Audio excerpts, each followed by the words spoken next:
Jay Crawford, Adam the Bull, Garrett Bush, Dustin Fox, Jason Lloyd, Tyvis Powell, plus, ba-da-da-da-da, you're loving him, Mikey McNuggets.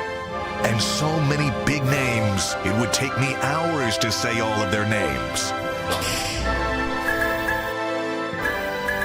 The ultimate Cleveland sports show starts now. Booyah! Friday, Yes. Friday! Jason Lloyd All kinds of problems. had me absolutely in stitches this morning with his group texts about his little simple coffee from Panera. So you did get it eventually. I got it eventually. Like, I left early. Yeah. I had plenty of time this morning. Oh, sorry, guys. Oh, geez. I thought it was me. That's the way it goes down. My favorite part was I'm 30 seconds away from ending up on someone's TikTok. That's right. I was about to be that guy. That angry. Well, What was happening I kept with it in. I kept it in. I didn't let it out. Because, like, you know, the last thing I need is someone to say, oh, I saw Jason Lloyd. Yeah, I know. What an asshole that guy Yeah. is. 100% happened. Oh, Top for sure. of Ty Jerome trades and Deshaun Watson, he has the nerve to explode inside a Starbucks? So I'm just standing there. They're out of coffee. How does that happen? I don't know. That's like McDonald's being out of fries. It's happened to me before. I'm standing there. Out of fries? Out of fries. It happened to me one time in Connecticut. I'm looking at the guy like, How's that bro, possible? you have one job. Like, make French fries. Put the fries in the bag, bro. And I'm like, all right, no big deal. Like, all right, it's fine. I'm early. I'm early. I got plenty of time today. No, I'm not peeling in at 10:57 like So you were normal. calm. I was fine. And then 5 minutes goes by, and then 7 minutes goes by. And I'm like, bro, I could have gone to Dunkin', brewed it myself, and brought it back here. Like, what is taking You could have so gone to long? Columbia and picked the beans. They were all out. Like decaf hazelnut, dark roast, light roast. Everything. All of it was out. And what's crazy is, it's not like they ran out at 5 o'clock in the evening. It's 10 o'clock. It's the start of the day. It's Like, you 10:15. make coffee. And that and That's weird. Were they understaffed? no. Oh. And whatever. It's fine. It all worked. I probably shouldn't say this part, but I'll say it anyway. So like, because I love the retirees. I love talking to them. I love it's. But Here, when I there's got a butt coming. There's a butt coming because today I had places to be. Like I lost my buffer window in there, and like you're standing there, waiting on the coffee. You'd think you would know what you want, but they don't know what. Now, you sent a suggestion to the group text, which I loved, actually. There should be during rush hour. There's two lines. One line for the people just waiting to die. Yeah. And Oh one my line. God. That's a harsh one. It's just like a carpool lane, And right? one line. Yeah, kind of. carpool Yeah, like the HOV or whatever. You You don't know, have that anywhere in Ohio? not in Ohio. I haven't seen it. I know it's in Okay. Arizona, So which A they line need it for in people Arizona. with things to Yeah, do, and a it was line in for North people Carolina, just waiting too. to die. I don't see you know the what? problem with The that. reason that struck me as so funny is because I just spent 10 days in Florida, and and I lived in Florida That's for 5 God's years. waiting room. That really is a great idea that I'm surprised no one's thought of in Florida. You know, Wow. it's funny because people talk about like Wow. being tough to drive in New York, and if you're not used to it, it can be. It is. But it's much worse driving in Florida.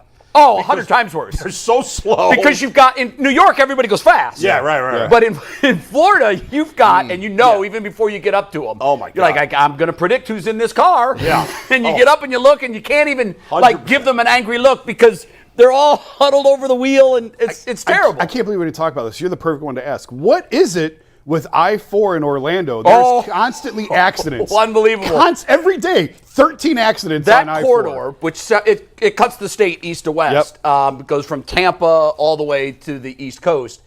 And you're absolutely right. And the closer you get to Disney, the more horrific the accidents become. And I don't know what the phenomenon is. I think per capita, per car driving, I-4 has to be the absolute has to be. worst. We called it the I-4 eyesore. It's Because it was just unbelievable, Yep. the number of accidents Yep. on that Yeah. corridor. Yep. Quick sidebar before we get to sports.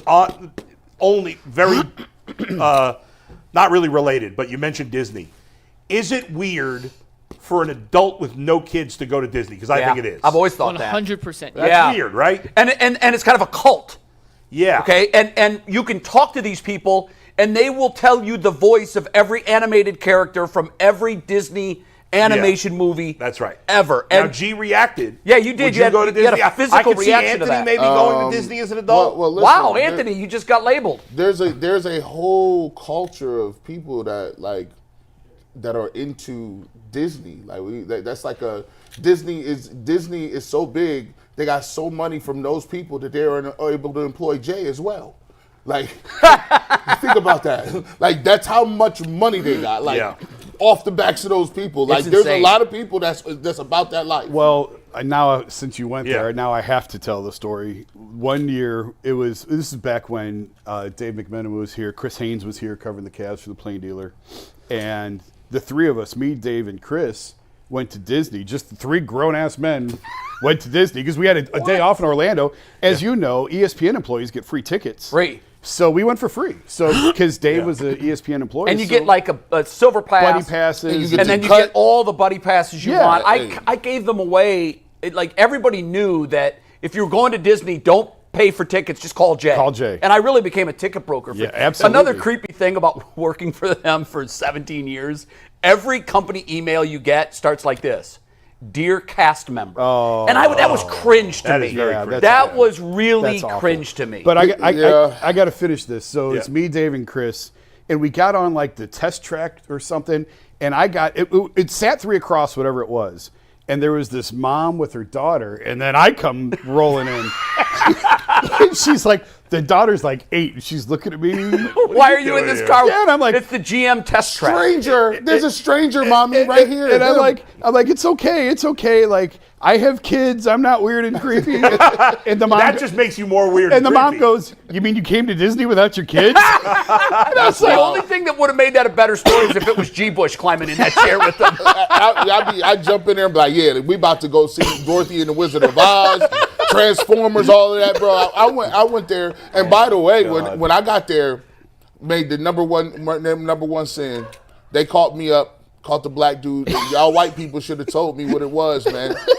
Went down there, got married on a destination wedding. Wait.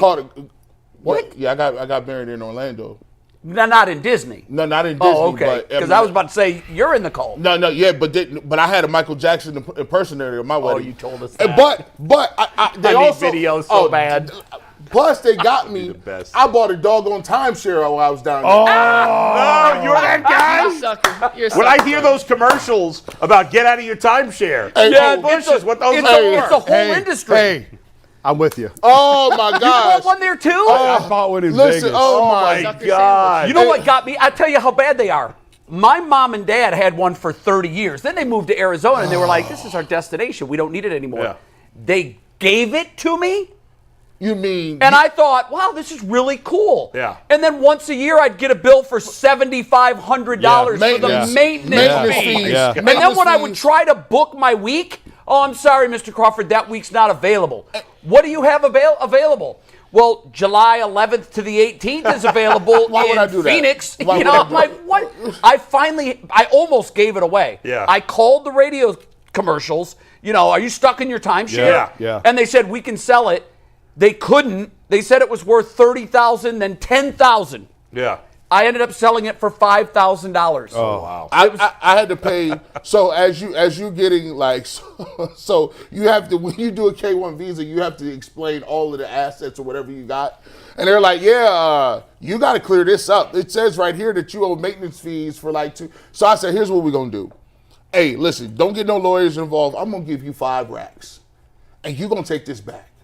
You're going to say I'm clear and free. I'm going to give you this 5 racks. It's the only 5 I got. I'm going to be eating ramen noodles for weeks, but you're going to get this off my books. Yeah. So you had to pay them to take it I back. paid them Oh, God. to take it back. Oh, my God. I had to say, so we went to Vegas. Leslie and I weren't even married yet. We were dating. She surprised me with the trip to She Vegas. would have saved you from that decision. No, she's the one that pushed me. Yeah, I shouldn't throw her under the bus. My, like my that. wife, my ex-wife, did. yeah, Too late. Too late. Too late. Just to keep that between us. Yeah. Yeah. Well, I was turning 30, and I joke all the time. It's the one time I went to Vegas and I won $500. I was up like $500. I won $500 and came home down 15 grand because she's like, and this is like we were serious but not married yet. She's like, we need to have something together, like that we have together. Oh my God. So we took the tour to get like the free whatever. That's what gets That's you. it. That's what gets So you. here's the Kids thing. don't take the free tour. We don't bought, do it. We bought the damn thing, Never used it once. Nope. Not can't one believe time. you Never, got not conned by once. that. I can't either. But it 'cause gets better. I forget how I got it. It like destroyed my credit. It destroyed my credit to get out of this thing. And I wound up having to go back to Vegas. I mean, this is, 15 years ago. And I wound up, this is probably about 10 years ago when I got out of it, finally, like totally out of it. And actually, it was longer. It was like 20 years ago. Whatever, it doesn't matter.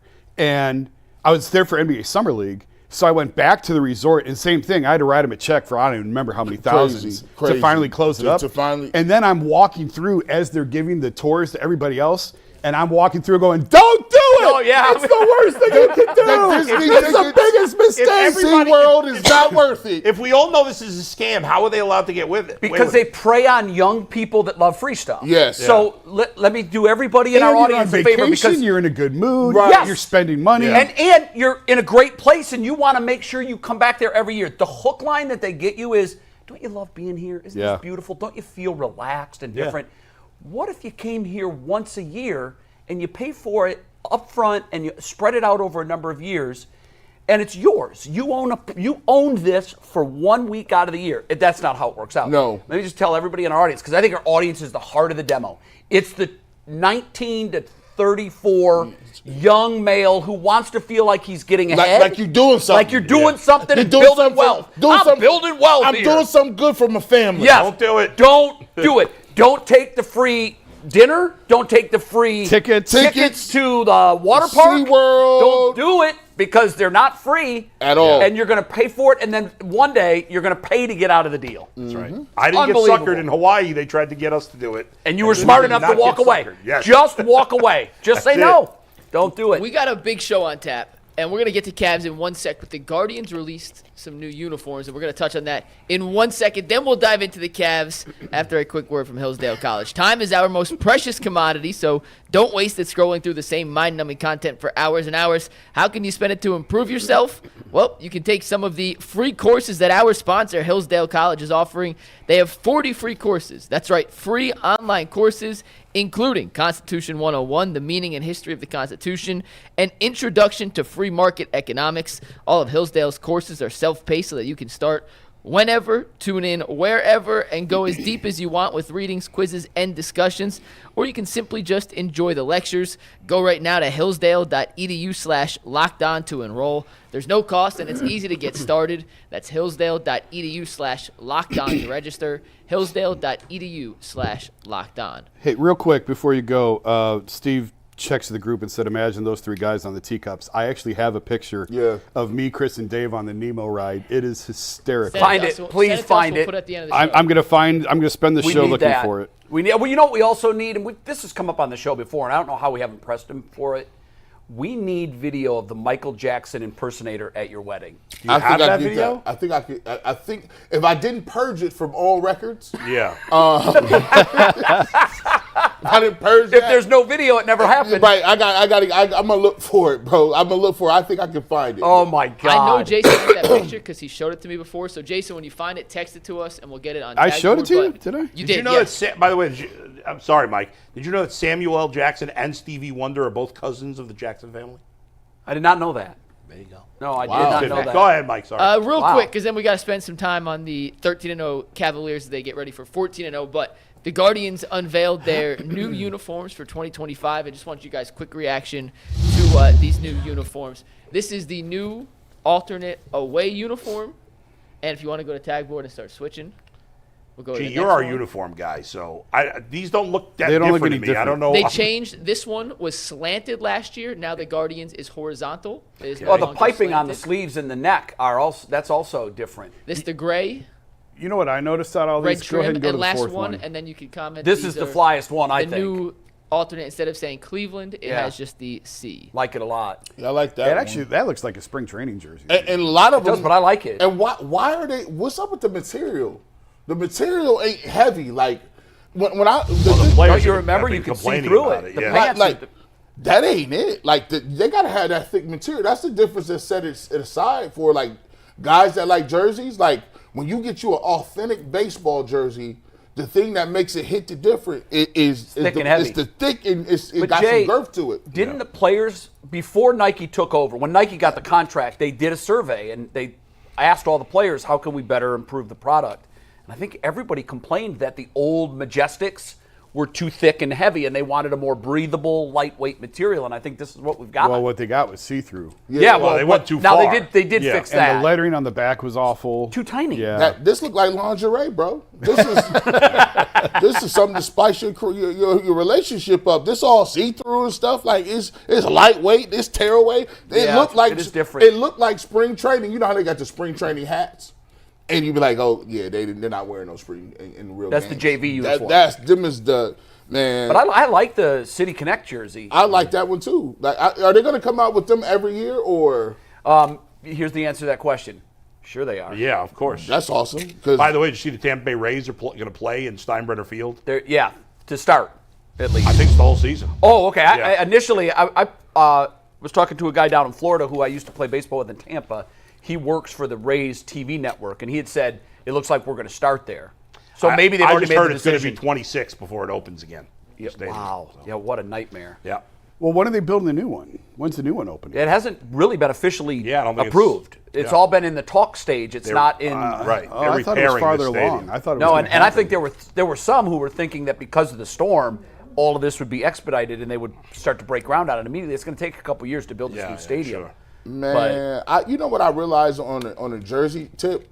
So there's a guy named, as you probably see, there's a it looks like a Cleveland Indian, but it's a black dude with gold teeth, like Swag Dino. He comes up, me and Tyvis got to send it to us, right? I did not know, and I didn't think it's just one of those things that I've learned in life. Like sometimes we live in different silos. I did not know how many people literally love Chief Wahoo. Oh yeah. Like when like I had a hat on, everybody asks, "Where did you get it? I want that hat." Yeah. And it'd be all kind of people. It'd be like Spanish people and Chinese people. Well, he was the mascot of an organization for 50 years, 60 years. People, I thought when Longer. they changed it, I thought people would be over it by now. People are not over that. They're like, no, I want that mascot. Like everything else, there's split opinion on it. It's died down a lot over the last couple of years, and the team being good certainly has helped. But yeah, I still hear from people who are upset about it. I'm like, man, I thought that was a done data. Yeah, no, I think it's the older crowd, at least in my experience of talking to fans, the ones that and this is weird to me because I heard a lot of people saying, I'm done, I'll never spend another penny. And I'm like, yeah, sure. As soon as they're 80 and 40, you're going to be the first one in line. Yeah.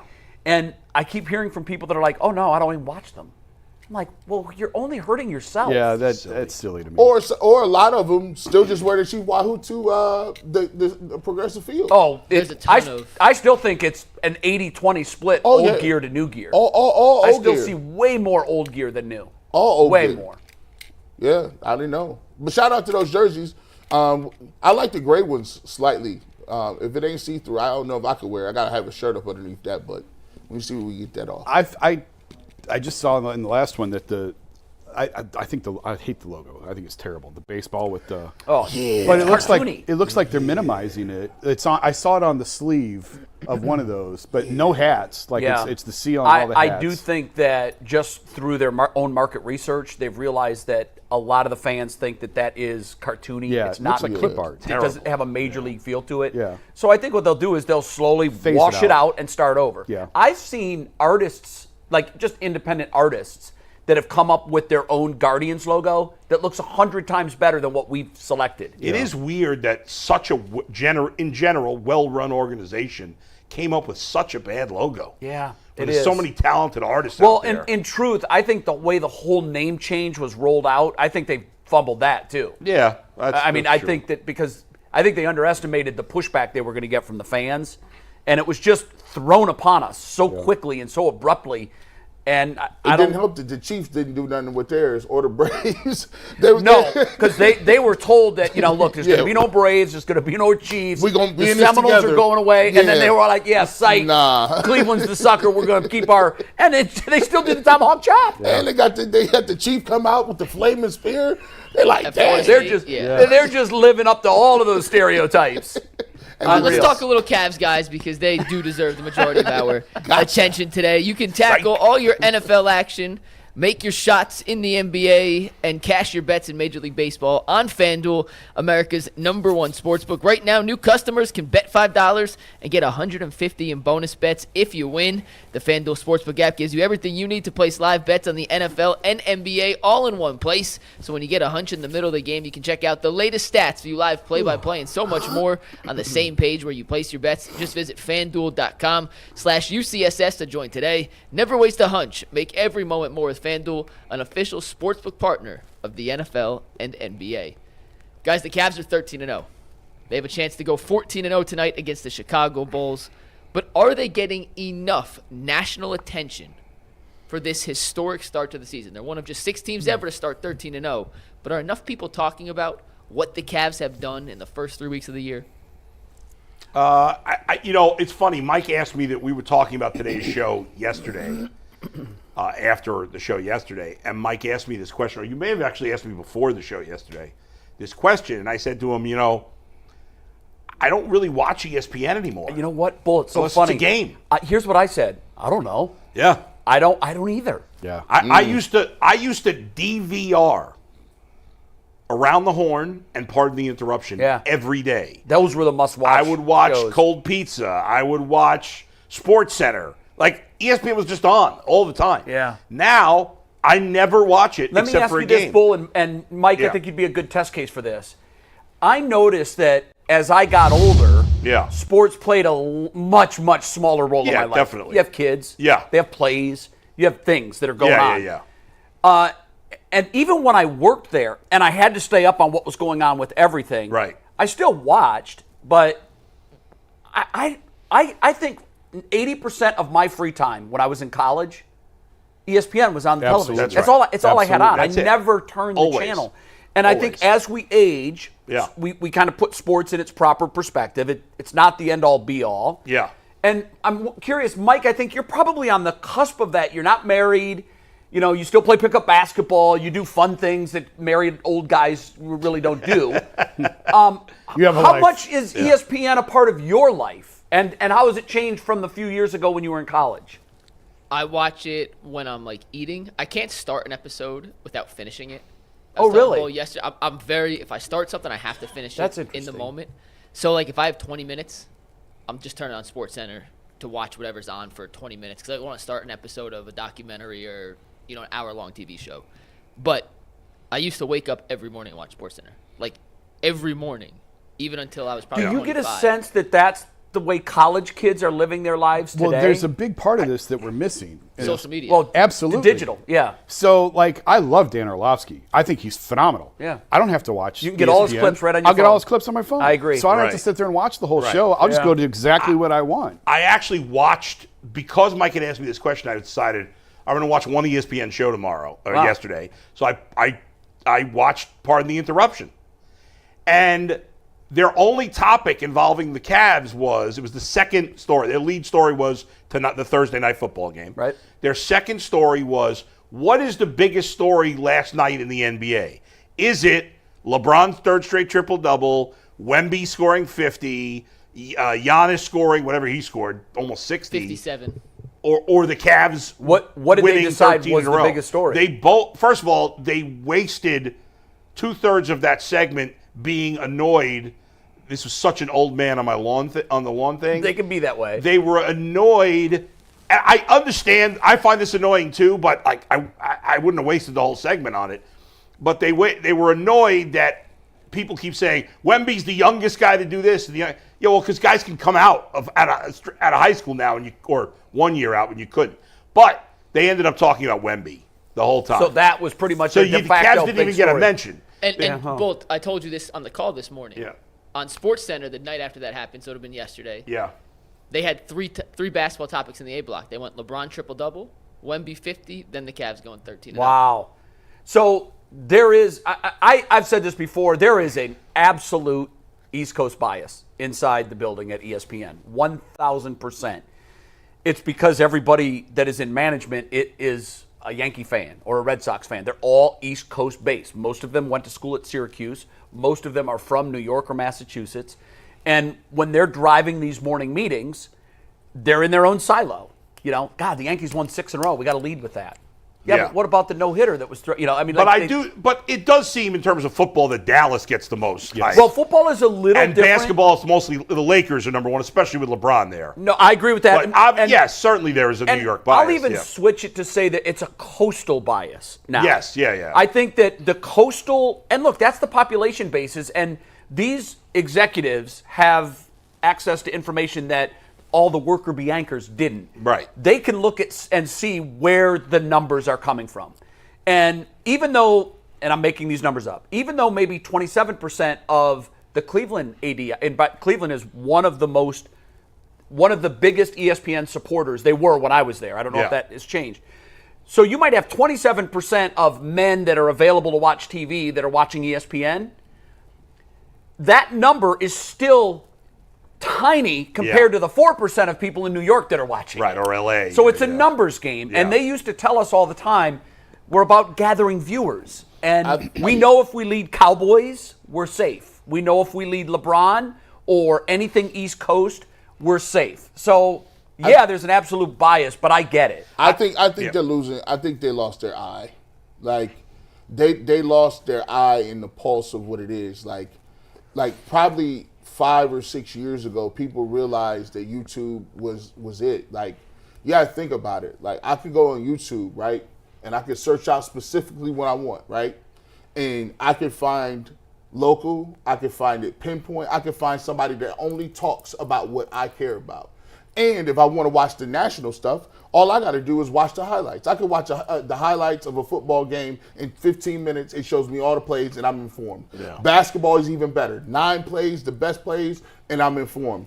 And what people, and I was just talking to a buddy of mine, I said what Pat McAfee and other people showed big execs were that it's not necessarily the big conglomerate, the 24 hours that people are tuning into now. People are tuning in to off kilter, off messaging that, and it's part of, it's almost part of the bigger, they talk about the red pill society, right? They talk about how, people with political correctness and people just want to go search out and people call it for what it is. So you see places like Barstool, you see places like Pat McAfee. Throw this show in there. And this show's part of that. This is part of, because look, it's crazy because I was just saying to my buddy, I said, look, I watched something, no disrespect to nobody out there, like I watched a show.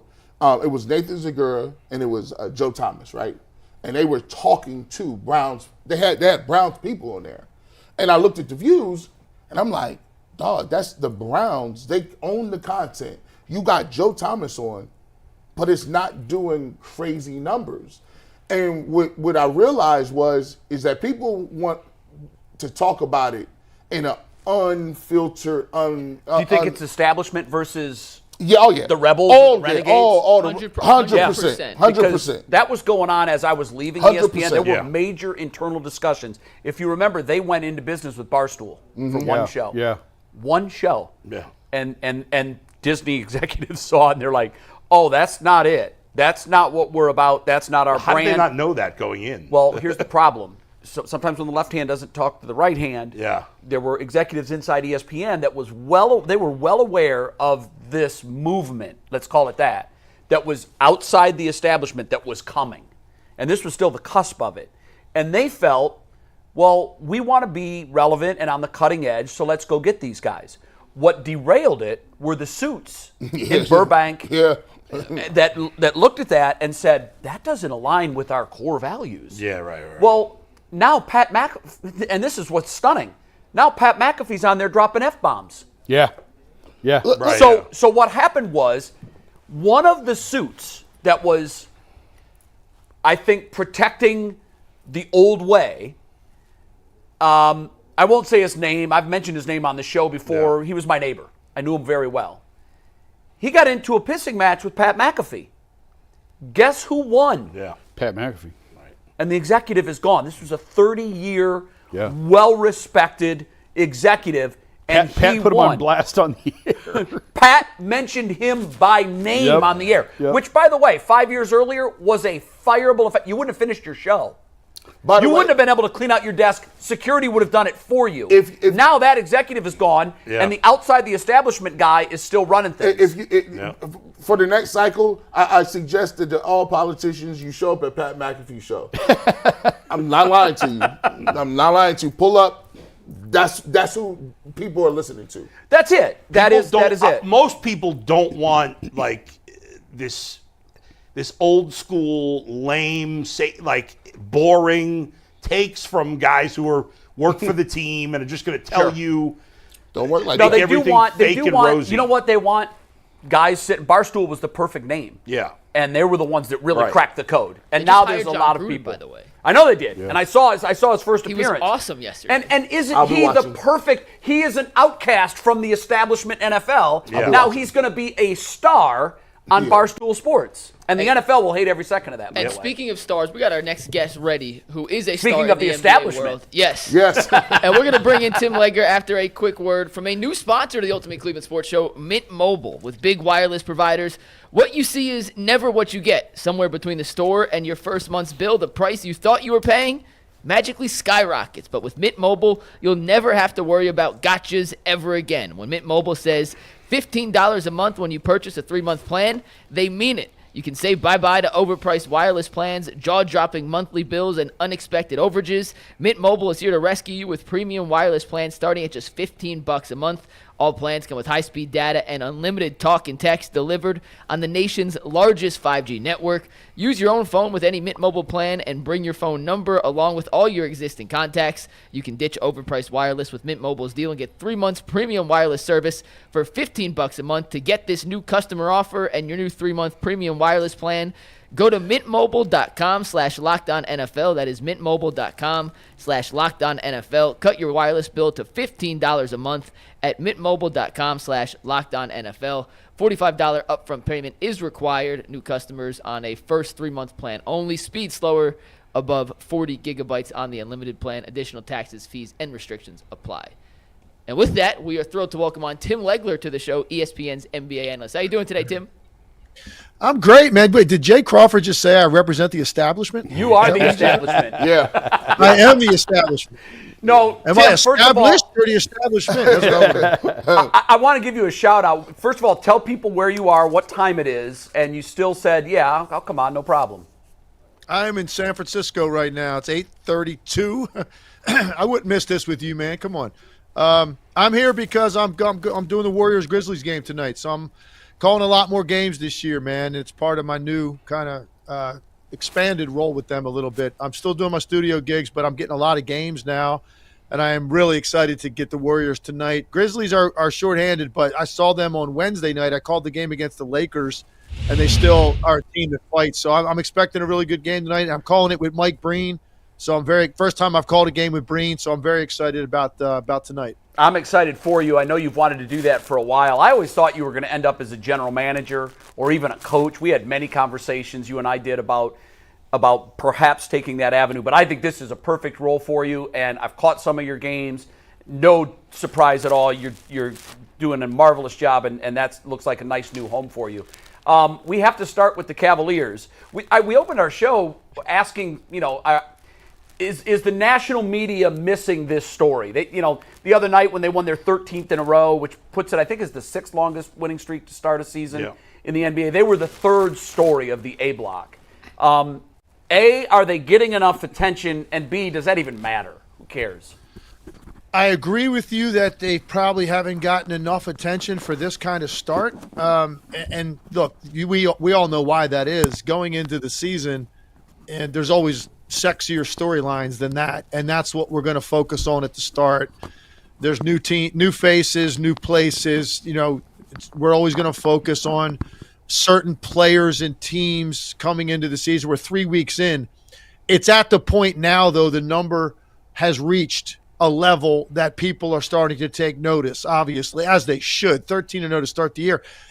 What's really hard to believe about that is just in modern basketball, with load management, guys getting nights off, I think the approach to the regular season in general, it's difficult to go on a streak this long. It just is. And they've been so good. Their metrics are so good across the board. This isn't like they're doing it one way. They're not bombing you out from the three-point line every night. They're not just simply a shutdown defensive team. they've got great balance across the board. I think they check the boxes of what you want to make a well-rounded team. They do defend. They play fast. They shoot the ball. They do a little bit of everything. So I think now, guys, we're at that point. We're going to start really honing in on this, and it's going to be fun to see how long this can go on. Looking at their schedule, I mean, they've got a couple of games with Boston coming up in the next 7-8 games. I think those are the two you look at and say, man, if they can beat Boston, but first they got Chicago, Charlotte. I mean, both games at home, they're winnable. So now you're at 15. And now you go to Boston, right? That's the one that we're circling to see. If they win that game in Boston, you get this thing to 16, you might run it to 20. Now it's like everybody, the entire country's taking notice of it. So it's going to be fun to see how long this can go on. But I agree with you, to this point, they probably haven't gotten as much notice. If this were the Lakers or the Warriors doing this or the Celtics, they would be getting a lot more attention than the Cavs. Tim, obviously no one could have seen this coming before the season. A lot of us here were kind of down on the team coming into the year because they made no changes on the roster. It's basically the exact same roster as last year. Obviously, some of those guys are playing a lot better. We'll get into that. But the one big change they made was head coach. And we know it's not all him, but obviously we've given Kenny Atkinson a ton of credit. What can you tell us about him and the great job he's done so far? Listen, I've known Kenny a long time. I've always been a big fan of Kenny's. But look, I like JB Bickerstaff too. So when they made the coaching change, honestly, my first impression was I thought JB Bickerstaff got a little bit of a raw deal. Based on the year that they had, you win a first-round series, you're not at 100% when you play the best team in the NBA, and you get knocked out of the playoffs. I mean, most coaches, that's not a fireable offense. Yeah. And they make the change. You bring in Kenny Atkinson. I like him a lot. I wasn't sure at the time if this was sort of like a lateral coaching move. But clearly, you've got to give him a lot of credit because they have connected to him. And who knows what it could be. There's a lot of subtle things. I mean, you can look on the court, and you're not going to see a tremendous difference. I mean, it's the same personnel, as you said. The difference is they clearly are bought into his message, and they're bought into each other as a group. And most importantly, for the most part, they've been really healthy. And in this league right now, if you can just show up every night with your guys, you've got a chance to win every night. I don't care even if you're a top-tier team or not. Like, you've got a chance to win if you just show up with your top 9 guys and they all play. Cleveland's been doing that. A lot of teams in this league haven't. And so Cleveland is certainly taking advantage of that as well. And I give Kenny Atkinson credit because he has been able to tap into something with this group that maybe there was a little bit left hanging there that JB Bickerstaff could not grab. And Kenny Atkinson has. And now you're seeing this group at peak potential. It's early. Let's see, what the rest of the East looks like here. And by the time we get to Christmas, I think there's going to be, we're going to view some other teams differently than we do now. But certainly right now, the Cavaliers have been incredible, and give them all the credit, man, because they've taken this league by storm right now.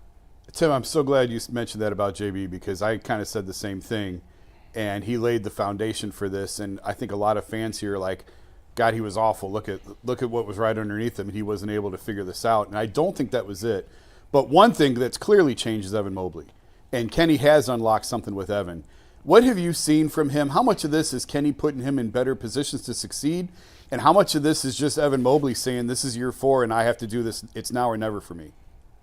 Honestly, I would focus more on the latter. Look, some guys find their stride, their confidence, their aggressive-ness at different times. I mean, some guys get it pretty quickly. Some guys, I've seen guys take year 5, year 6 before that kicks in. I think for Evan Mobley, I've been wanting to see this level of aggressiveness in him. Since he came into the league. I was really high on him coming in. I made the Chris Bosh comparison several times as he was coming into the league because I thought that was a good comp for him because he's a guy I think that has more scoring potential than he's shown us. He has the defensive prowess. I thought eventually he could step out and start making some perimeter shots. I mean, Chris Bosh was a back to the basket or mid-post 15, 16 foot. He liked to ISO in that area and it beat you with one step either direction. He didn't become a deep shooter until he got to Miami. Like that's when he had to. He had to blend in with LeBron and D Wade. I saw all of these traits in Evan Mobley, and I think it's finally clicking for him. He just looks more confident. He looks like he is more sure of himself on that end of the floor. That he's out there to do some damage and have an impact and not just float around and blend in. And I think more than anything else, I attribute it to he's 23 years old now. He's in year 4. It's time. And I think that's what we're seeing out of Evan Mobley. And look, obviously Kenny Atkins has got to get some credit because some of this could just be communication with a player. Different coaches can unlock certain things just based on communication and the way they view a guy, and they tap into something with his psyche that brings something out in him, even if the X's and O's aren't dramatically different. Legs, Donovan Mitchell was a guy who signed with the Cavs. It looked like, it was going to be one of those things where he may have looked to go other places, but the Cavs did manage to sign him. In terms of where Donovan Mitchell is in the pecking order of the league, do you think he's like one of the most underrated superstars? Sometimes I think if he played in New York or played in LA, people would know more of him, but he's been in Utah, been in Cleveland. But when you look at his skill set, when you look at his leadership ability, he's a guy that, wants to win a championship. Where does he kind of rank in the pecking order? And do you think he can be the best player on the championship team? Yeah, look, I think you're on to something here. When you start, having conversations, and it's a daily basis in this league, and you do what I do for a living, whether it's on the air, you're calling a game, and different teams will come up, or debate-driven studio shows that I'm a part of, and you start talking about these top guys, he doesn't come up. Now, he's going to come up more right now because of his winning streak and because of how well they're playing. If they continue, forget the winning streak. It's going to end here. At some point, it's going to end, probably sooner than later. It's not about the streak. It's about, is this team a legitimate contender? Like, is this the team that you're looking at and saying they're going to be the last team standing against Boston? Because that's really what this is in the East.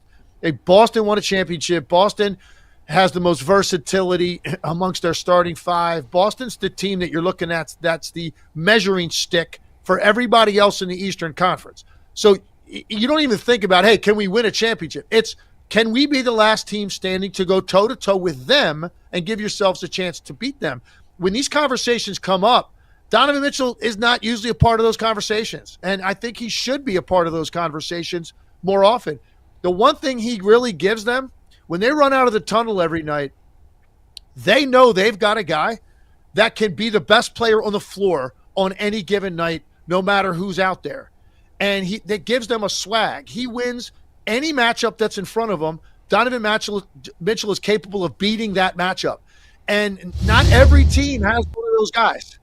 And the Cavs do. And I think that now when you combine his career productivity really with a team now that is winning at this level, that's grabbing the conversation here around the league, if they can continue to keep this up, and it looks like they might be on a collision course for Boston down the road, Donovan Mitchell is going to get more of his just due this season than all of the previous years combined. It was incredible in their game against Philly. It was close. I always felt like they were going to pull it out.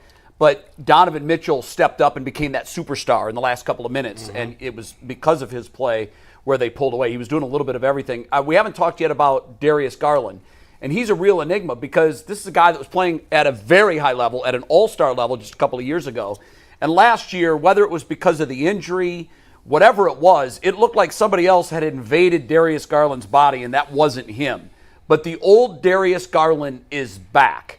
What do you make of how he's playing, and how do you explain such a precipitous drop-off from where he was, and now, again, this sudden rapid improvement to where he used to be? Great question. The second part I have a hard time answering, Jay, because you almost got to be there every day around the team to kind of figure that out. I'm going to tell you a kind of funny story about Darius Garland. I was involved with Under Armour for a long time, coaching on their AAU circuit, and Steph Curry is obviously the face of that brand for the NBA, and they run a lot of different events around the country, one of which was the All-American game that he would run out in the Bay Area every summer. It was like top 30 players in the country invited, and I was a big part of that. It was like a 4 or 5 day experience, and it capped off by a game that these top 30 guys would play, and I was able to coach a team in that. And Darius Garland was on my team. And listen, I'm going to be honest with you, going out there, you don't know all of these players. These are high school players. You don't know all of these guys. But, Markelle Fultz was there, and Michael Porter Jr., and like all these guys, Josh Jackson, all these guys were there. And Darius Garland was there, and he was my point guard. for the weekend and in the game. And I'm sitting there. Fran Fraschilla was sitting on my bench, and the game starts, and I'm watching Darius Garland, and I'm kind of looking at Fran Fraschilla like, who the hell is this dude? Like, because he had lightning quicks, unlimited range. He had a great feel for making people better. He was not able to be contained off any sort of ball screen action. I was blown away by his talent. I've been following him ever since. So I'm a huge fan of Darius Garland. And look, the guy's been really, really good in his NBA career. I love the fact that Darius Garland has that rare ability to morph into a more traditional downhill playmaker, get in, draw people, find people, or if he needs to, he can go give you a 16-point quarter if that's what it takes on any given night because he's that explosive as a scorer. Big fan. I don't really know what was going on with him unless there was, he was not fully healthy, and you never know with some guys unless it's on the injury report. You don't know what sometimes guys are dealing with. They just don't feel right. But he's playing at an incredibly high level. I think he's the perfect running mate for Donovan Mitchell. And again, another guy now that's becoming more people are becoming more aware of because of the success of this team out of the gate. They're a talking point all the time. Even guys that do this for a living that have no idea, they don't follow the NBA. They all they do is look at box scores. Guess what? Pull up the numbers on the Cavs, and if you start reading stat lines and start reading box scores, you're going to be getting to Darius Garland pretty quickly because you're like, man, this dude is really efficient. He has big nights when he needs them. Other nights, he's the perfect table setter. So give Darius Garland a lot of props. I've been a fan now for about 7 years. Nice. Tim, Ty Jerome, this guy's been in the league for 6 years. He had not really done much. His second year, he played a decent amount. But this guy, per minute, is putting up elite stats. He comes in there, and he electrifies the team, whether it's defense, whether it's passing the ball, scoring, hitting threes. He's shooting like over 60%, over 50% from three. It's nuts. What do you make of what this guy has brought to the Cavaliers this year? Yeah, you want to ask me one thing on this team that I didn't see coming? It's Ty Jerome's impact. Unbelievable. Let me be honest with you. And I'm not knocking Ty Jerome. Again, he's a guy, I loved him as a college player. And he came out and he's been sort of bouncing around. And he's had some success. He's been in rotations. He's played minutes for good teams, but has never really done anything that approaches what he's doing right now, where, start of the year, you're seeing him get an opportunity. And honestly, based on his track record, you're not sure if this is going to last and is he going to be able to hold on to those minutes. When I've watched the Cavs this year, it feels like when Ty Jerome's on the court, like that's when the Cavs are making a run. He's got his imprints all over it. A lot of good things happen when he's on the floor. These shooting splits are insane. There's no way that they can continue at this level, but there's no reason to think he won't be certainly, above 46% probably when it's all said and done from the field. He'll probably be mid-40s from the three. And if you have those kind of shooting splits as a reserve guard in this league, I mean, that's gold. That's what teams want. Efficiency. He's smart. He doesn't turn it over. He takes care of the ball, plays really hard. And I just been impressed that when you look at a Cavs run, and even if you didn't see the game, you watch highlights, and then of course they're going to show a run by the Cavs. Ty Jerome's usually out there, and that's all you need to know. It's like his plus minus with groups that he's associated with is off the charts. Tim, we'll get you out of here on this one, but it's always an honor to have an elite shooter on the show. Because it's usually just me, so I'm glad I can share the screen with another elite shooter. Tim, in 95-96, you shot 52% from three on 3.2 3-point attempts per game, which 52% led the league. Do you know there's 149 players who are averaging 3.2 3-point attempts per game this season? 149 players. Tim, if you were fast forward your game at your peak, was transported to this version in the modern era of the NBA. Are you taking 12, 13, 14 threes? How many getting up there? Well, listen, if I was playing in modern times, if I was playing in this league now, first of all, I wouldn't be on this show. I would own the company that runs this show. My house would be 10 times the size that it is. He's right. Because here's the deal. You hit it on the head. Look, I always felt like any team I played on, I shot almost 50% from the three-point line in college. I felt like when I came in, people knew what I could do. I had the green light on any team I've ever played on, really, my whole life. But the green light wasn't this shade of green. That's the difference. And so now the light is so much greener, and more importantly, the highway has 10 lanes in it sitting at that green light. Yeah. When I played, there was like one green light. It was a green arrow, and like only the people in that lane could shoot the ball when they wanted to. So the way you processed what was a good shot was completely different. I think, if I'm not mistaken, we led the league as a team the year that I led the league in three-point shooting as well in Washington. And we were taking like 18 a game. All right, that's the first quarter now, a lot of nights for some of these teams. Yeah. So the difference is how you processed what a good shot was. I never felt like I had any handcuffs on. It was like, hey, if I had daylight, let it fly.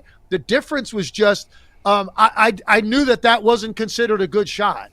And nobody had step-back threes in their game. People weren't shooting side-step threes. Like now every guy in the league works on sidestep and backstep threes in the offseason. We didn't even think about that shot because it's a bad shot in our mind. So, yeah, you're right. I think that's the biggest change for me. And am I envious? You're damn right I'm envious. I'm not gonna lie. So I sit there calling games, and I get really – like I can feel my face getting flush as I'm talking about this. Like tonight I've got Memphis Golden State. I'm calling the game. I'll be sitting courtside. There's probably going to be 75 threes taken in that game. Yes, I'm not going to lie. I'm envious. I'm jealous.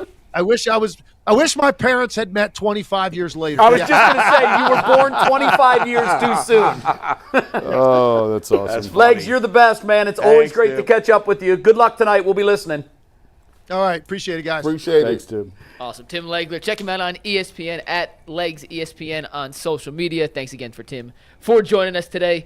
Let's get a read in, guys. Then we'll do No Fence Riders for the Browns-Saints game. We'll talk Cavs and a trade proposal for the Cavs after No Fence Riders. But you can tackle all the NFL action with FanDuel, America's #1 sportsbook. Right now, new customers can bet $5, get $150 in bonus bets if they win. The FanDuel Sportsbook app gives you everything you need to place live bets on the NFL all in one place. So when you get a hunch in the middle of the game, you can check out all the latest stats, view live play-by-play, and so much more on the same page where you place your bets. Just visit FanDuel.com/UCSS to join today. Never waste a hunch. Make every moment more with FanDuel, an official sportsbook partner of the NFL. Quickly, one thing before we leave Legs. I wish we would have gotten to it. I had texted him after our huge debate the other day about load management versus history, and Tim has sort of changed his perspective. Tim said history doesn't come along very often. If you have a chance to chase it, like that. Go for it. Yeah. Interesting. Yeah, I was listening to you guys the other day, and I hear where you're coming from, and I get what you're saying. The thing that I think I would say on it is once you change who you are to chase it, that's when you And they haven't done that, really. They haven't done that. Yeah, no, you're right. You're right. So we're still early enough. Now, if it gets to 20, 21, 22, and you're playing guys who you otherwise would have sat, and you're playing guys more minutes than you otherwise would have played, that's when I think you have to look at it and go, all right, are we doing what's in the best interest of this team? That's a great distinction. But we haven't gotten to that point yet. No, we haven't. Or look, obviously you got leaders on the team. If Donovan Mitchell comes to you and says, listen, man, this is important to us. We want to go after it. Then you have to listen to your guys. Did you guys get the sense, I did, Philly's playing wounded.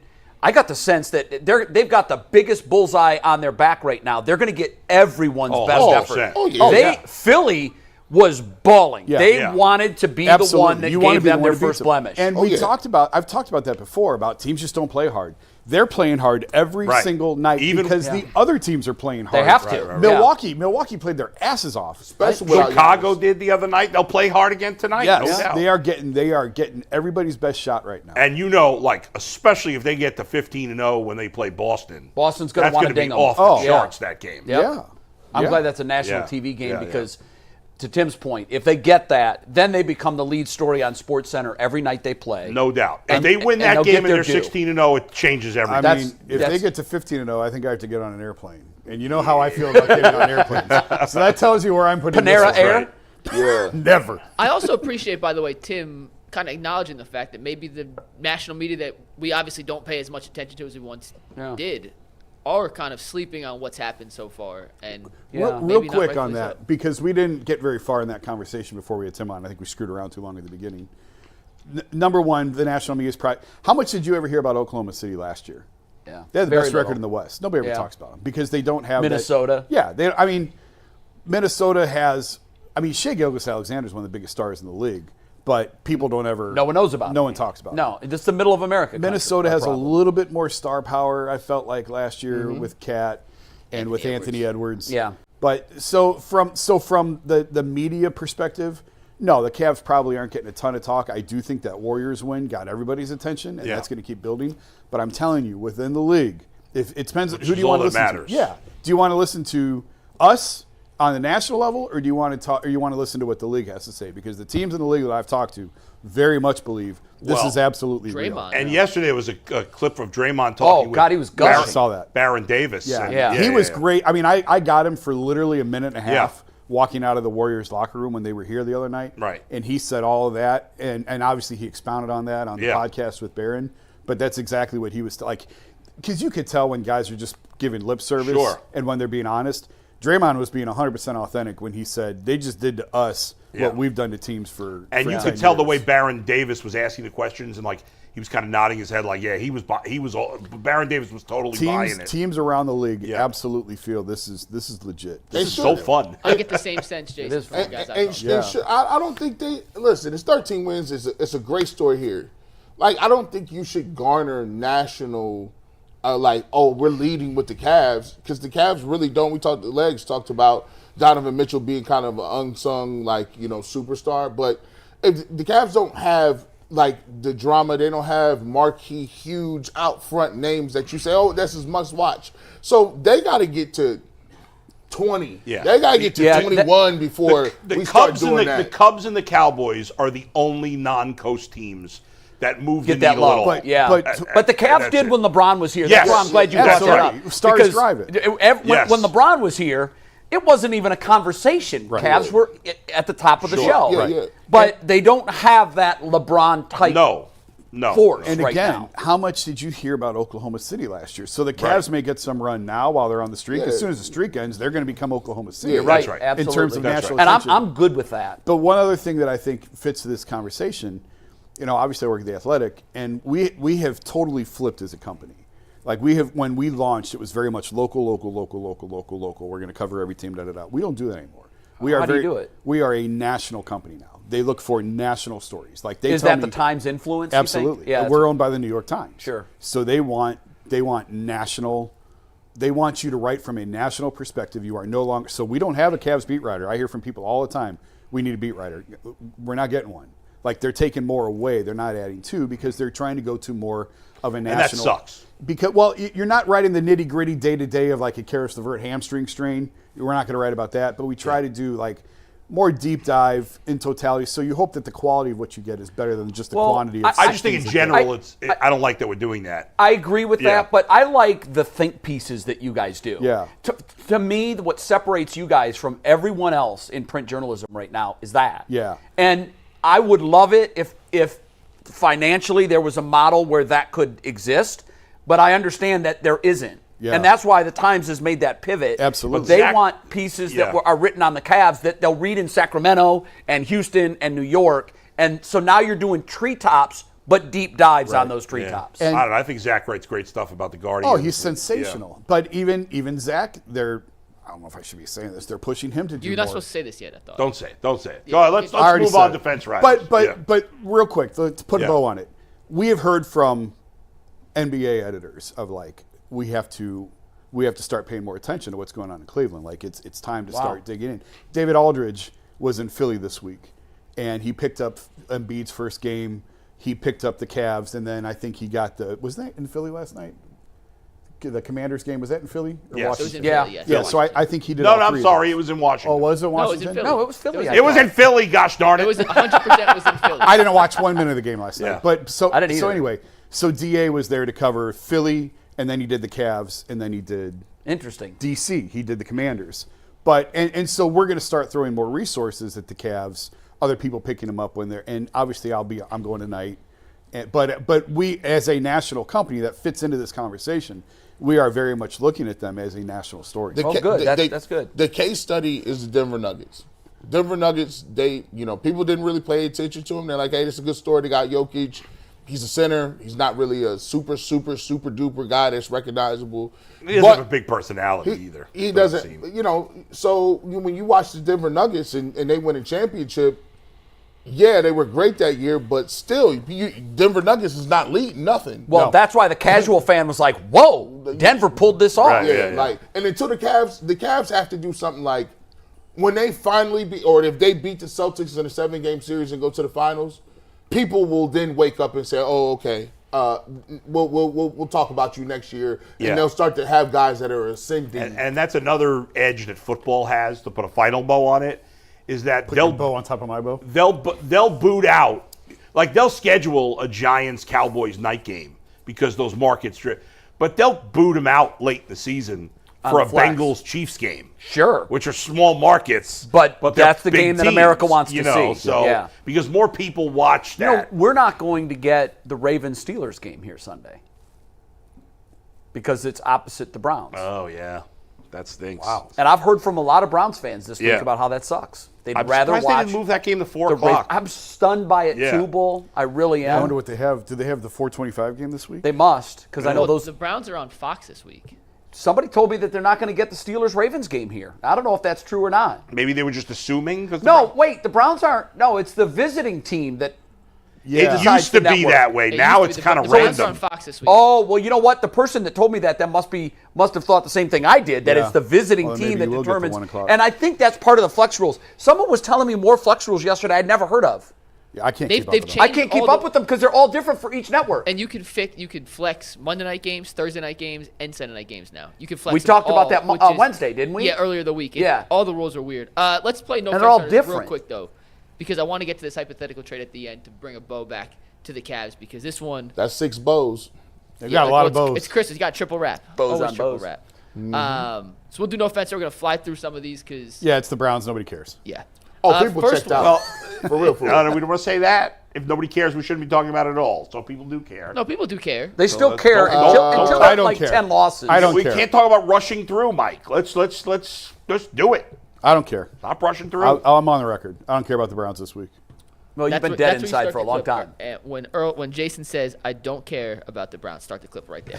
Perfect teaser for anyone who wants to watch the clip. All right, first no fence rider of the week for the Browns versus the Saints. Will Jameis Winston throw for more yards this week than Derek Carr?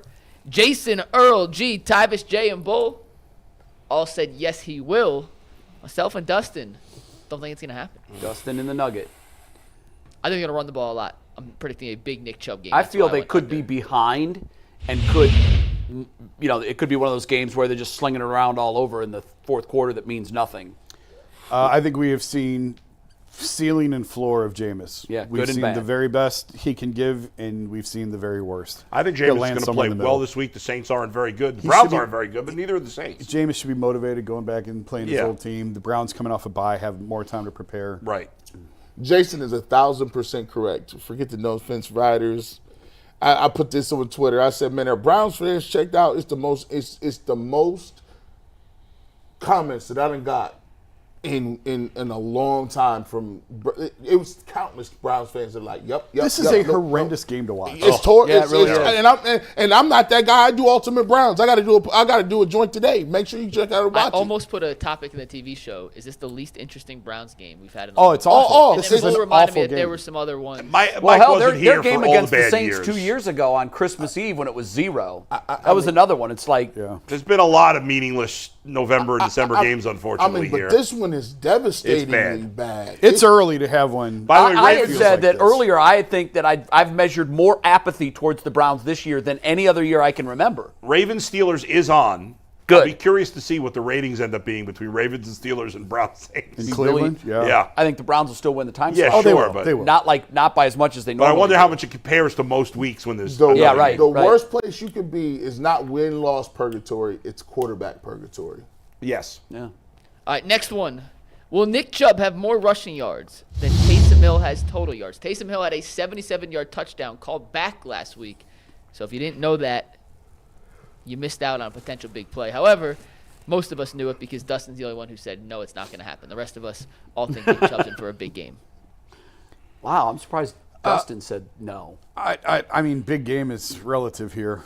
if it's 60 to 58, you know.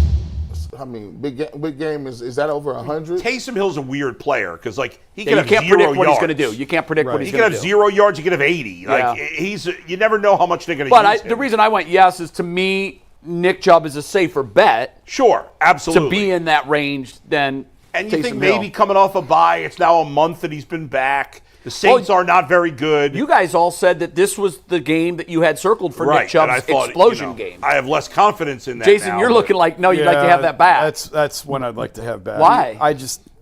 You don't think he's ready? I'm not sure he'll ever be ready. I'm Hey, starting to think that Nick is. This is just. I'm what gonna he tell is. you. I'm gonna tell you what's. I not. don't think that's fair. I'm A gonna lot tell- of guys I'm struggle gonna tell coming you back what from it is. Go ahead, We'll G. see. I hope I'm The right. offensive line run scheme is the worst in the league. They are. Listen, I told people 3 weeks ago. They're double teaming people and then letting linebackers come free. They're not even trying to get to the next level. How do you expect Nick Chubb to run past a linebacker who's unblocked? Right. But he's done it in the past. That ain't supposed to happen. I Is that a agree, Bill G. Callahan? Is that Bill It's Callahan's? a combination of the bad offensive line and him not being the same player yet. I mean, Potentially. I think the thing that's most disappointing and depressing is that, like, we literally are counting on him to be superhuman in order for him to get regular yards. That's how bad it is. And before, he could make a bad offensive Yeah, line right. look okay because he was good enough. And they were better than. You just invented a new word that I like. What's that? Disoppressing. Yeah, this It's a slash of disappointing and depressing. You are right, though. The blocking schemes, the concepts changed from last year to this year, and it has not. That's Callahan, translated. isn't it?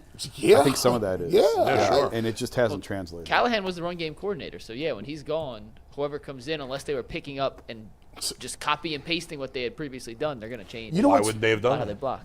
You know what's really, I don't want to, I know we're trying to keep on time. I told Mike, I texted Mike, I talked to Bailey Zappi this week. Mm-hmm. He said when he walked in day one, he could have ran this offense because the verbiage is basically exactly what he came from in New England. And I found that really interesting. So they kept a lot of the AVP stuff in terms of verbiage because, and he said, I assumed that they talked to AVP and TC when they brought him here, and obviously those guys signed off and thought Bailey would be a good pickup to bring here. Or was it Stefanski's verbiage that AVP took to New England? Well, yes, maybe, but the point is, maybe it did. I don't know. I wish I could give you a better answer. How much has changed from this? Because at times it looks like it's totally different. At times it looks like it looks very much like last year. But when a quarterback walks in off the street and says, "Yeah, the verbiage is what we were running in New England in training camp," that just kind of surprised me a little Well, bit. you know, when the Raiders played the Buccaneers in the Super Bowl the year before, Gruden was in Oakland, and he came to Tampa. And all of the Buccaneers, when the game was over, all of them, Derek Brooks, Rondé Barber, all of the defensive guys said, after the first series, we came to the sideline and said, we're going to win this game. We know everything Exactly, they're calling. yeah. Bill Callahan didn't change any of it. Yeah. He just said, I'm going to keep Gruden's stuff. Why not? It was good. But you would think that when they're getting ready to play your old head coach, that you would change your buzzwords. But the Raiders had decided it was too late in the party to do that. Wow. So let's just roll with it. And they were calling stuff out. They were breaking on balls. They had everything in their back pocket. It's so strange, Jason, because I think the cognitive dissonance that's going on is you see them play 1 week one way, and then the next week it just seems completely different. Yeah. And it's like, was that the Yeah. plan or? Well, I feel like the 2 wins against Jacksonville and Baltimore felt like those 2 games felt most like what Kevin Stefanski ran last year. Yeah, and then There was more heavy personnel. then in they those came games. out with 5 wide with Jameis, Yeah. and I'm like, but that wasn't what you was doing last week, That's right. man. Mike? All right, next one. Will the Browns defense, which has not forced many turnovers this season at all, force more turnovers than Alvin Kamara scores touchdowns? If you think it'd be the same, I told you to answer no. Jason, Earl G, Tyvis, Jay, and Bull said no. Once again, it's me and Dustin feeling Damn. positive. Wow. saying Wow, yes. Dustin has been- I think it's 2 turnovers to 1 touchdown. Well, What happened yesterday, to Jason? He's hidden. where is Jay? Tyvis' hat is He's all behind Tyvis. Who made that graphic? That's a good spot for me. Anthony, that's like a low-key diss. He's 30 seconds behind, so he'll throw his hands in the air in about 10 Okay. seconds. did a story last night on the 6 o'clock on KYC about the turnovers. I don't know that, has this ever happened that a team has had just one interception through 9 games? I bet it has, but not often. Actually, I asked that. There's one other team, I think, that also has just one pick. Like, think about that for a second. You just run into picks on accident. No fumbles. And their only pick is not by a linebacker. Is not by a The Giants only have one pick this season. Yeah, they were the other team that had one interception, but I just thought, one interception through 9 games. All the passes that have been thrown against this team, one pick. A tip ball. Something. A collision, deflection. Right. And let's face it, I mean, you look at our secondary, you thought coming into the season was probably your best unit on the roster. They've been invisible. And we know picks ain't a couple of these people's things. What was funny was the soundbite we ran upstairs last night in the 6 o'clock sports was from Jim Schwartz, and he almost tried to justify it by saying, well, of course we want to get more turnovers, but we don't want it to become a thing where we start taking risks and we get hurt by that. Bro, you've been hurt all year long. This defensive unit is a shell of what it was a year ago. And now you're saying you don't want to start taking risks? Right. You've got 2 wins. It's time to start taking risks. Next one. Is this the week the Browns have a 100-yard rusher or receiver for the first time this season? Earl, Bull, Dustin, myself said yes it will, which means, Bull, who are you picking as the 100-yard rusher receiver? You know who I've been high on lately? My man Cedric Tillman. Yeah. He's averaged 85 yards a game the last 3. This is going with the trend that I think the Browns are going to play much better this week. The offense is going to be good. It's going to con fans into believing they can go on a run, and then it'll all cave down after that. But for one game at least, this is the worst team left on their schedule. Yeah. At least on paper. If they don't right win now. this one. Right. So, and it's in the Dome, right? So I'm expecting a big game. I think Cedric Tillman's going to have like a $120. I'm going with Nick Chubb for my pick. Question number 5. As a team, will the Browns have more sacks or touchdowns against the Saints? For the sacks, Jason, Earl, Tyvis, Jay, Dustin, touchdowns, G-Bull, and myself. So a 5-3 split here. Yeah, I got the Browns with 3 touchdowns, 2 sacks. Quietly, the Cleveland Browns is back to having Myles Garrett. That's it. But you said you picked touchdowns, though. Yeah. Because he's saying he can't do it all. They are back to, once again, it's Myles Garrett. Double team Miles, and your Triple quarterback team leaves the him, field with no grass stains. And JLK's not playing. Denzel Ward can't tackle people, and you hope Mike Hall Jr. gets some pressures, but he ain't got no sacks. So it's back to Myles Garrett. Yeah. I'm going touchdowns. All right, last one for the day, then we'll get to a proposed Cavs trade. We talked about this in the 5 stats to know before the last game, where I told you guys that Corey Bjorquez had more punt yards than the Browns had offensive yards. That stat caught wildfire. Everyone else picked it up. You know where you got it first. Good job. From McNuggets. There you go. So the question today, will Bjorquez have more punt yards than the Browns have total offensive yards versus Nola? Jay and Dustin are haters. They hate offense. They hate puppies. They hate rainbows. They hate smiles. The rest of us, at least, are going to hope for better days for this Browns offense on Sunday. Well, I'm just going with the trend. Like, when Vegas sets lines, they play trends. Yeah. And that's been a safe bet this year. As hard as it is to believe that that's true, give them 8 punts. That's how many drives end in, for them. And if there's 40 yards per punt, which is a low punt average, you're at 320. Well, it's a combination of your offense has been terrible and your punter's excellent. It's the perfect storm. You're right. I can't disagree that the odds are kind of in your favor. But again, like I said, I'm optimistic for this week only. This is, I don't know, I don't want to derail anything. Like, if you looked at the Browns roster, which player or which young player could you say has the potential to be a top 100 player if you take Myles Garrett off the board? Young player? Crickets. Does JOK count as young? Top 100. How many wide receivers in the top 100? 8. Then nobody. That's a guess. Nobody. Yeah, nobody. Top think 100 Mike calls a chance. in football is pretty high. Jason's whistling top, Final Jeopardy theme. Top 150. Boom, boom. Top 150. Like, who would you say if you say, yo, we got this guy right here, right, gonna be top 150? I could go top 200. Like go with Mike the Hall Rams. looked really good against Baltimore. You go with the Rams, who, like us, were in first pick purgatory. And they've got Puka and they've got Williams. And so they didn't have that first round currency either. That's an interesting question, G, because that is an indictment on Andrew Berry. I think it's possible that Cedric Tillman could be top 200. That ain't enough to win no games, though. Well, it's better than nothing. Well, if everything was fair and equal, watch this. If everything was fair and equal, every team would have 3 players in the top 100. Every team. At least. So to have none? We got one, Miles. Right. But and Denzel, he was top 100 this year. I don't even know if Denzel is. I don't think is right going to be now. Next year? No. Right now, I would I don't not think put he's him in the gonna top play 100. He hasn't done enough this year to warrant being a top 100. There were no picks. He I leads don't- the NFL. I don't in think pass Bitonio is top 100. Certainly Nick Chubb right now is not. No. Wyatt Teller's not top 100. Top 100, there's a lot of players in the NFL. It's tough, yeah, top So 100. 100 is pretty No, I know. exclusive. But again, if it was fair and equal, every team would You're have right. 3 No, players. If Yeah, you it's said true. 150 or 200, you still squinting hard. All right, Like, well, let's think about this. So we have the Browns. Do we agree only one player on the Browns is top 100? Yes, I Yes. do. Let's look at the other teams in this division, see how far off we are. The Ravens. Well, Lamar Jackson. Derrick Henry. Is Henry? You know what? If you look Oh, at his yeah. stats, he Oh, He yeah. absolutely leads the NFL is. in he's on pace for 2 That's guys. true. Absolutely is. Derrick Henry. Matabike, their defensive tackle. Yeah. Definitely top 100. Yeah, he's having He's another 100. incredible season. He's 100. He's top 100. That's it. You can.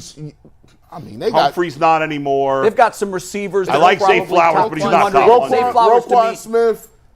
He's is having a a bad year, though. Yeah, I don't he's not- think he's top but- 100. and I don't right think now. Kyle Zay- Hamilton definitely is. Kyle Hamilton. yeah.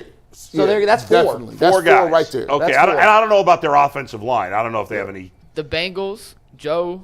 You know what's an Jamar. interesting exercise would be the Steelers, because we always talk about them. Yeah. Like they don't have the prototypical quarterback now that Right. would lead you to a Well, they 7-2 have- record. They have Watt and what's his name, the D Highsmith. tackle.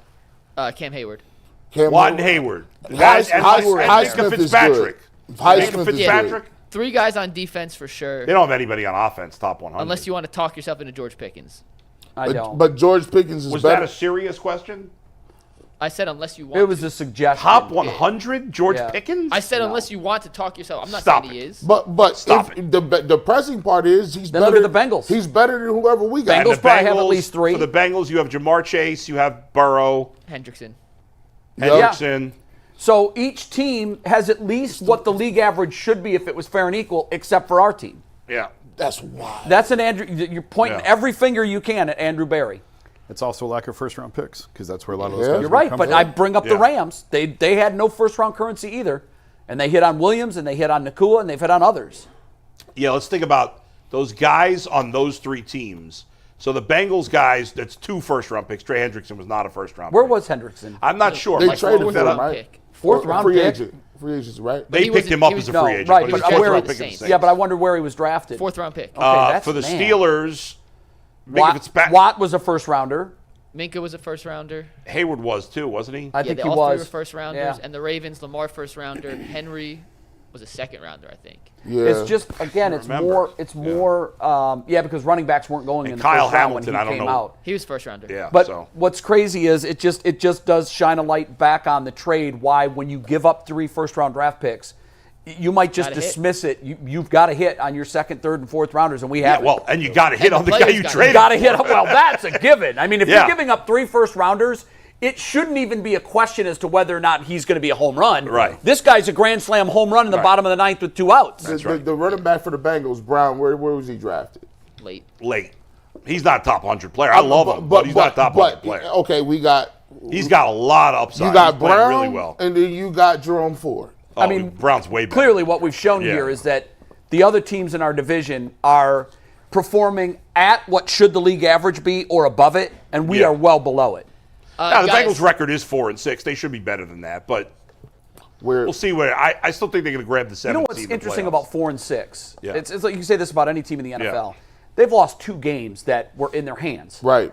So the difference Oh, between sure. 4 and Yeah. 6 and 6 and 4 is that much. Yep. It's sometimes it's just culture. Guys, 5 minutes. I want to get this hypothetical Cavs trade in Yeah. here. I while want to talk Jake Paul, still Mike Tyson hot. for a minute, too. Yes. And Go if ahead. Oh, I time, do 'cause too. we have Did you super see the chats at video the from end. yesterday? I did. We'll Totally talk about that in a staged, sec. but I couldn't We'll stop talk about it watching in a it. Go sec. ahead. So Bleacher Report put out an article that is just trades early in the NBA season we'd like to see. And for the Cavs, it was not a blockbuster by any means. But Jason and the rest of you guys, I'm curious what you think about this hypothetical trade proposal from Bleacher Report. Bleacher Report proposed trading George Niang, a 2026 second-round pick, and a 2027 second-round pick. That's Denver's second-round pick, to the Hawks for Larry Nance Jr., bringing him back Bring him home. to Cleveland. I like that. Jason, would you be in favor of doing that move? And for the record, Larry Nance Jr. is shooting incredible from three this season. Like, historically good. Yeah, from and three he's a this big season. guy. Niang which came they in could against use Philly another- and tried everything he could to give the game away. I don't think that would happen. Why? No, it forget end bad? forget the likelihood of it. Like, would you do that? I'd look at it, yeah. I'd Yeah, for I sure would look Why at did definitely. it end bad for him? I don't think it would happen I either. just don't think it'll happen. Yeah, I don't think it would happen either. But I would really, really consider it. Yeah, on paper, it makes sense. If they're going to do anything, it's going to be something like this. You're not going to mess with the crux of the team. No, but he'd No. be a nice piece they to could add to use this one team. more big guy on the bench. Yeah, they could. I'll just say, like, Mike and I talked about this on the show. If you look at their lineup metrics, George Niang's in a lot of their best lineups. Like, Yeah, he's played well. I'm just They telling you. also- Came in the other night and promptly missed three-pointers No, I in know. the first Like, minute. listen, I don't I think think he's played better this year. I don't think he's a critical. He's not a franchise piece that you can't move on His from. impact, I think, is more felt off the court than on the court. Is he a big Probably. chemistry guy for them? Yes. Yes. Not Yes. just for them. I would say on the Mount, and I don't know who else is on the Mount Rushmore. He's on the Mount Rushmore NBA of best. All right, then I'm not trading him then. Not on this team. He is If he's- absolutely beloved in the locker room. I think he's played. I like he can spread the floor. Yeah. He's in shape. He's a wannabe tough guy. But guess what? You need a Yeah. couple wannabe tough guys. Is he the guy that loses his minutes when Strus comes back? No, he plays the big. He It's gonna be play- Sam Merrill most likely. Oh yeah. On paper, that's not far fetched. Yeah. That's But you're not going to. Why would you trade a good locker room guy? Why would and you then- make any move right now? Right. Right, yeah. There's nothing that says you need to. You just stay No. pat. Yeah. If you really, the move for the Cavs will be at the trade deadline, the buyout. You bring another big guy in then, Yeah. where you don't have to give up anybody from the roster necessarily. I know you've talked about the cap and whatever, but we'll see. Yeah, That deal does bring them under, by the way. Yeah. It's really I'm like, this is the weeds and the minutia of the NBA. Yeah. I'm fascinated to see what they Yeah, do what they do. at the deadline and what they do with the cap and the tax and all that. Guys, Do you I'm have faith they'll do the Bo, right before thing? you go on to the Yeah. Jake Paul thing real quick, I understand the framework of that deal. I think it makes sense on paper, but because of what George means to that locker room, and Larry Nance, by all accounts, is a really good locker room guy too. George is beloved in that locker room. I don't think. Yeah, you can't mess with that. I don't think I'd mess with that. He's their Austin Hedges. Yeah. Yeah. Yeah. Right. Except he's a little better offensively. Ty Jerome is the David Fry. Yeah, that's right. Guys, I this is the first time. I know it's ridiculous because the fight's kind of ridiculous because Mike Tyson's almost 60. But this is the first time I've been excited about a boxing match in maybe 20 years. Are you really? I'm excited. I can't wait to watch I'm going to it. let my son Oh, stay I up can't tonight wait to watch it. This is the bearded lady. It's It the bearded is. lady. It know, is. but I You don't know what? care. It's funny. Like, someone asked me yesterday because I said I was going to watch it. They're like, "Do you think that's going to be a good fight?" It's a carnival show. Yes. But who doesn't love to take a peek at the bearded lady? If I told you right now there's a bearded lady behind that curtain, I'm in. You would say, "Can you walk in here? I got to see this." Yeah. It's the train wreck. It's the rubbernecker. You can't not look. And Yeah. I know I had a bunch of people send me the video yesterday of Tyson slapping Jake Paul, and Yeah. I was like, this is the most staged thing. What is Absolutely. this? This is one step up. That's it. It's Yeah. one step up from WWE. But a lot of people watch that. I know. And Should be a because lot. of the match, because of it's some consider to be one of the top heavyweights of all time. I don't, but he was one of the most impactful, and he was what? Much must watch. You Oh, yeah. couldn't not Oh, watch. God. And He would now kill he's people. fighting a guy who is a complete marketing creation. Yes. He's a genius. I'll give him that. But he's not a fighter. Now, he's a fighter. He may not be a great He's fighter. a fighter. but- He's not a world-ranked fighter. No, right, yeah. Look, I just keep saying to Jake Paul, if you want to be taken seriously, and he clearly does, Then fight a serious fighter. Then fight a real fighter. Yeah. Don't fight a guy who's I 60. thought he did fight one real fighter. He no? was retired, and it was no. Fight the 10th ranked fighter in the world and right now. he's favored, obviously, and he tonight. would get mopped. Yeah. Mopped. Jake Paul is favored tonight. I think he's minus 250 to win. Is big favorite. And Mike, who He's knows? 58. Like, you get arrested if you're But come on, 27 what- punching a 58-year-old. Mike's still got one punch in him, though. Well, here's the thing. He has a puncher's chance. If he hits him, if he just happens to catch him with an uppercut, here's what we don't know about Jake Paul. Chin game. What's his jaw? Yeah. Is it glass? If he gets hit there and he's human, like 99% of the planet, it will be like taking his fuse out. He will be done. Yeah. The question is, can Mike land one of those vicious uppercuts? I hope so. Your chin don't lift weights. But Jason, I'm surprised because I know it's a con. It's on Netflix. Everybody has Netflix Right, subscription. yeah, it's not like you pay an extra. So what they're trying to do is drive some new subscribers, Right. and they will. And I thought everyone had Netflix by now, but maybe not. Well, no, they really don't. I mean, they don't even. They're It not is even the most popular streaming service. It is. Yeah. But like, I know you're dead inside. yes. But Completely dead. you're gonna watch this fight. I'm going to beat the Cavs. No, by the time that fight happens, it'll be. You'll be writing.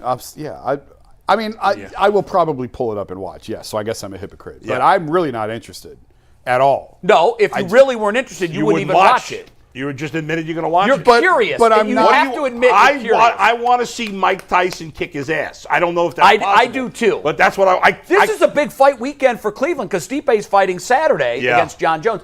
Do we have the clip of the staged slap yesterday? I lost internet, so Oh. I have nothing at the moment. And if someone sent super chats, we're not going to be able to read them because I have no internet to Oh, see super that's chats. So if anyone okay. sent them in, and Ant just lost internet, so we might be internetless for the WKYC Internetless? show, which we may, that's going to be a legit issue. So if you send us a super chat, we apologize, but I have no way to see. Do we need to end the show early so you can try to work on that? Is this going to affect our KYC I just show? restarted my computer, so Okay, hold on. let's see what we get. Well, it's about time anyway. Isn't it? Did anybody watch that and think that was real?